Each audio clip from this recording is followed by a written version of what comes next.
नमस्कार मित्रांनो, ब्रेन बत्ती यूट्यूब चॅनल मध्ये आपलं स्वागत आहे.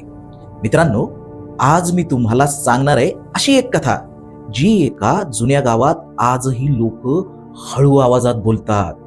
निळावंती ग्रंथ, ज्याची पाने वाचताना अक्षर तरंगतात, जिवंत होतात आणि वाचकाला एक वेगळंच भान देतात. ही आहे खरी घटना एका साध्या मुलाची, ज्यानं हा ग्रंथ हातात घेतल्यानंतर त्याचं आयुष्य कायमच बदललं. विदर्भातील एक डोंगराळ शांत गाव. शरद 19 वर्षाचा, साधा, उत्सुक. त्याच्या आजोबांकडे आधीपासून काही गूढ वस्तू व ग्रंथ. आजोबा वारल्यानंतर जुन्या पेटीत एक कापडी बांधणीचा निळसर रंगाचा ग्रंथ त्याला मिळाला. शरदला कुतूहल वाटलं आणि त्यानं ग्रंथ उघडताच त्या गावात विचित्र गोष्टी सुरू होतात. ग्रंथातील अक्षर स्थिर नसतात. हलक्या निळ्या प्रकाशासारखं एक तेज दिसतं. वाचन करताना शरदला कोणीतरी मागून कुजबुजल्यासारखं वाटतं. रात्री स्वप्नात एक महापुरुष दिसतो. दाट केस, वाघावर बसलेला, डोळ्यात तेज. तो म्हणतो, हा ग्रंथ शक्ती देतो, पण किंमतही मागतो. शरद घाबरतो, पण वाचन थांबवत नाही. शरदचे लक्ष तीक्ष्ण होऊ लागते. लांबचा आवाजही जवळचा वाटू लागतो. गावातील वृद्ध म्हणू लागतात, हा ग्रंथ हाताळायचा नाही, यासाठी तपश्चर्या हवी. पण शरदला वाटतं हा सगळा योगायोगच आहे. तो पुढे वाचन चालूच ठेवतो. अशाच एका रात्री गावात अचानक गायब झालेल्या गायीचे ठसे शरदला कुठं आहेत हे आवाजावरून जाणवू लागते. त्या जंगलात एक प्रखर ऊर्जा जाणवते. ती ऊर्जा त्या ग्रंथाच्या एका विशिष्ट पानाशी जोडते. त्या पानात लिहिलेलं असतं, जंगलात एक शक्ती आहे, तिचा शोध घेणारा स्वतःचा शोध हरवतो. शरद जंगलात जातो. रस्त्यात झाडं प्रचंड वेगाने हलतायत. दुरून कुणीतरी त्याला नावानं हाक मारतय. अचानक एक विशाल सावली त्याच्या समोर उभी राहते.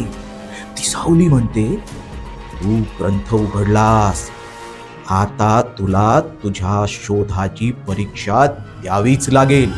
शरद घाबरून मागे सरकतो. सावली हलत राहते आणि हळूहळू मानवाचं रूप धारण करते.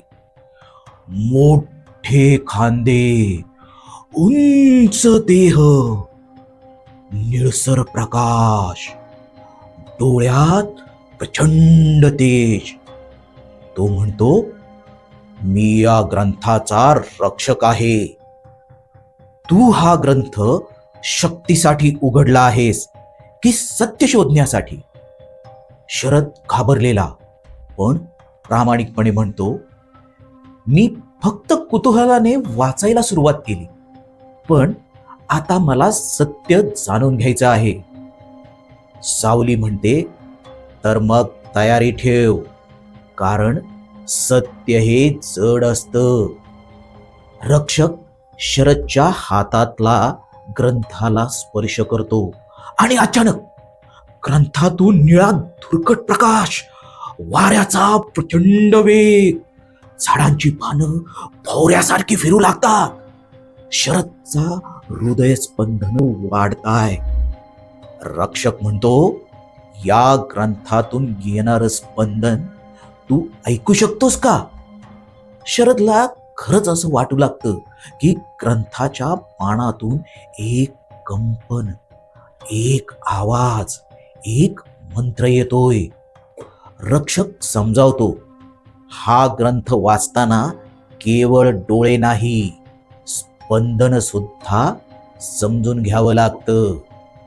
जे लोक लोभानं वाचतात त्यांच्या मनाचा समतोल तुटतो. रक्षक शरदला जंगलाच्या आतल्या भागात घेऊन जातो. तेथे एक जुना शिळांचा मंडप आहे. एक भंगलेली मूर्ती, जणू एखादं प्राचीन दैवी ठिकाण. रक्षक म्हणतो, पहिली परीक्षा मनाची. इथं जे दिसेल ते सत्य नसेल. तेवढ्यात शरदला त्याचे आजोबा दिसतात. आजोबा म्हणतात, आपण येत का नाहीस? घरी घरी परत ये. शरद भाऊक होतो, पळत त्यांच्याकडे जातो. रक्षक जोरात ओरडतो, हा भ्रम आहे, स्पर्श करू नको. शरद क्षणभर थांबतो आणि त्याला जाणवतं, आजोबांच्या सावलीत पायच नाहीये. तो मागे हटतो. भ्रम नाहीसा होतो. पहिली परीक्षा पूर्ण. जंगल अंधारून जातय. शरदला प्रचंड भय जाणवतोय. हवा थंड, झाड कंपित, एखाद्या प्रचंड प्राण्याच्या पावलांचे आवाज. अचानक एक ओरड, जणू वाघ गरजतोय. शरद घाबरून मागे हटतो. रक्षक म्हणतो, भीती हा माणसाचा सर्वात मोठा शत्रू. ती जिंकलीस तर पुढचं पाऊल टाकू शकतो. शरद डोळे बंद करतो. छातीत धडधड धडधड. पण तो पुढे चालतोय. एक निळी रेषा त्याच्या समोर चमकते. वाघाचा भ्रम नाहीसा होतोय. दुसरी परीक्षा पूर्ण. रक्षक म्हणतो, आता सर्वात कठीण परीक्षा, सत्याची. शरदला अचानक त्याच्या भूतकाळातील प्रसंग दिसताय. त्याने केलेले चुकीचे निर्णय, लोकांची फसवणूक, त्याचं अपयश, त्याची भीती, त्याचे अपराध. रक्षक शांतपणे म्हणतोय, या ग्रंथाची शक्ती आतल्या सत्याला स्वीकारणाऱ्यालाच मिळते. शरद हळूहळू स्वतःच्या चुकांना स्वीकारतो. डोळ्यात अश्रू येतात, पण तो पळत नाही. त्याच्या भोवतीचा प्रकाश निळ्यापासून सोनेरी होऊ लागतोय. रक्षक हसतो, तू तिसरी परीक्षाही पास झालायस. रक्षक म्हणतो, हा ग्रंथ तुझी शक्ती बाहेर काढणार नाही, तो तुझ्यातली शक्ती जागवेल. शरद विचारतो, या ग्रंथाचा खरा उद्देश काय आहे? रक्षक शांतपणे जंगलाच्या खोल भागाकडे बघतोय. उद्देश समजण्यासाठी तुला अजून एक प्रवास करावा लागेल.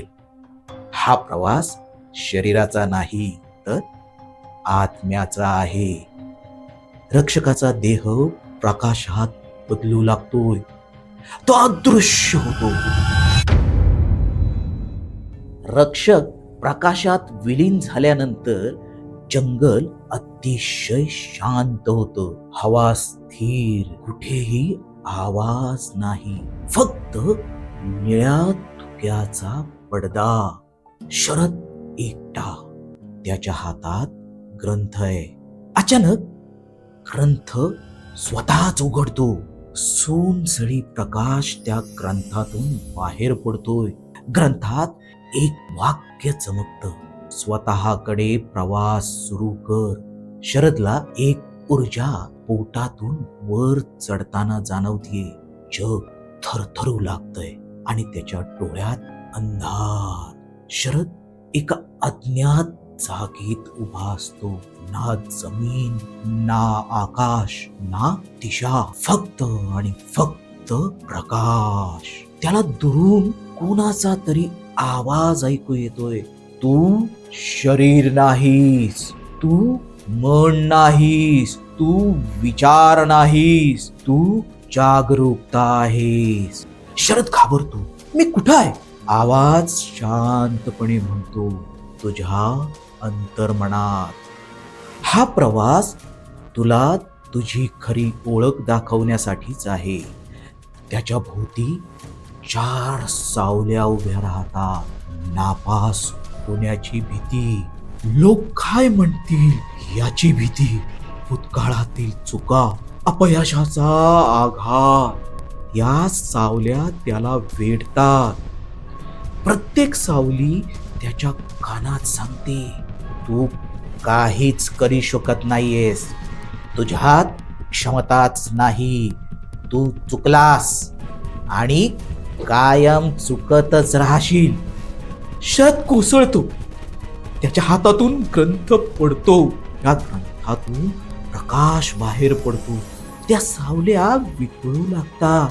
आवाज पुन्हा म्हणतोय भीती म्हणजे मनाची निर्मिती, तू तिला पोसतोस म्हणून ती जिवंत असते. शरद उठतो, सावल्यांकडे सामोरं जातो. एक एक सावली धुरासारखी अदृश्य होते. पुढे एक मोठा सोनसळी दरवाजा दिसतोय. दरवाजावर निळावंतीचे प्राचीन चिन्ह.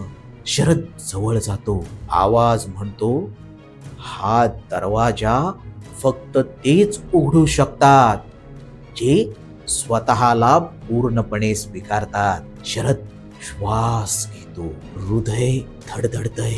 तो दरवाजाला स्पर्श करतो. दरवाजा स्वतःच उघडतो. एक विशाल शांत सरोवर. सरोवराच्या मध्यभागी निळकमळ आणि वर तरंगत असलेला निळावंती ग्रंथाचा मूलमंत्र. शरद कमळाजवळ जातो. ग्रंथाचा प्रकाश त्याच्यात शोषला जातोय. त्याच्या डोळ्यातून निळ तेज झळकतं. त्याला स्वतःचाच आवाज ऐकू येतोय. तू ज्या गोष्टी शोधत होतास त्या बाहेर नव्हत्याच, त्या तुझ्यातच होत्या. निळावंती ग्रंथाची शक्ती म्हणजे मनाची स्पष्टता, निर्भयता, जागरूकता, सत्याचा स्वीकार. ग्रंथ त्याला सांगतो शक्ती मिळाली म्हणजे जग बदलत नाही, तर तू बदलतोस आणि मग जग बदलतं. शरद परत जंगलात जागा होतो. सूर्योदय झालेला आहे. हवा ताजी तवानी. जंगल शांत. रक्षक त्याच्या समोर उभा आहे. रक्षक हसत म्हणतो आता तू तयार आहेस. ग्रंथ तुझा झाला नाही, तू ग्रंथासारखा झालेला आहेस. शरद शांतपणे ग्रंथ उचलतो. यावेळी त्या ग्रंथात कुठलीच भीती नाही, कुठलाच भ्रम नाही, फक्त आणि फक्त समाधान. शरद गावात परततो, मात्र व्यक्तिमत्व संपूर्ण बदललेलं. लोक म्हणतात हा तोच शरद आहे का? डोळ्यात एवढं तेज कसं? शरद फक्त एकच गोष्ट म्हणतो, निळावंती ग्रंथ शक्ती देत नाही, तो माणसाला स्वतःची ओळख करून देतो. कथा इथेच संपते, पण निळावंती ग्रंथाचं रहस्य आजही चालू आहे.